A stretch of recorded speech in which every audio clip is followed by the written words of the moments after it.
Hi. Phone number. ಒಂದು ನಿಮಿಷ ಬಂದೇ ಇರಿ ಬೇಬಿ, ಒಂದು ನಿಮಿಷ ಇಲ್ಲೇ ಹೋಗಿ ಬರ್ತೀನಿ.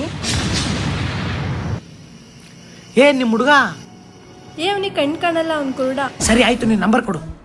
99024811. ಸರಿ, ನಾನು ಕಾಲ್ ಮಾಡ್ತೀನಿ. ಬಾಯ್. ನಂಬರ್ ಸಿಕ್ತು.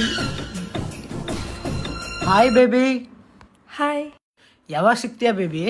ನಿನ್ನ ಮೀಟ್ ಮಾಡಕ್ಕೆ ಬಂದು ಕಾಲ್ ಮಾಡೋಕ್ಕೆ ರೀಚಾರ್ಜೇ ಇಲ್ಲ. ರೀಚಾರ್ಜಾ? ಸರಿ ಮಾಡ್ತೀನಿ ನೋಡಿ ಇವಾಗ. ಬೇಬಿ, ನಿನಗೆ ಮೀಟ್ ಮಾಡಕ್ಕೆ ಬರಬೇಕು ಅಂದರೆ ನಾನು ಚೆನ್ನಾಗಿ ಕಾಣೋದು ಬೇಡವಾ? ಪಾರ್ಲರಿಗೆ ಹೋದರೆ 10,000 ಆಗುತ್ತೆ ಬೇಬಿ. ಏನು 10,000ನಾ? ಮಾಡ್ತೀನಿ ನೋಡಿ ಇವಾಗ. ಎತ್ತಲ್ಲ, 20,000 ಹೇಳು. ಬೇಬಿ 20,000 ಆಗ್ತೀಯಾ? 20,000 ಬೇಕಾ? ಸರಿ ಮಾಡ್ತೀನಿ ನೋಡಿ ಇವಾಗ. ಬೇಬಿ ಅಮೌಂಟ್ ಬಂತು. ಬ್ಲಾಕ್ ಮಾಡು ಬಂತೆ.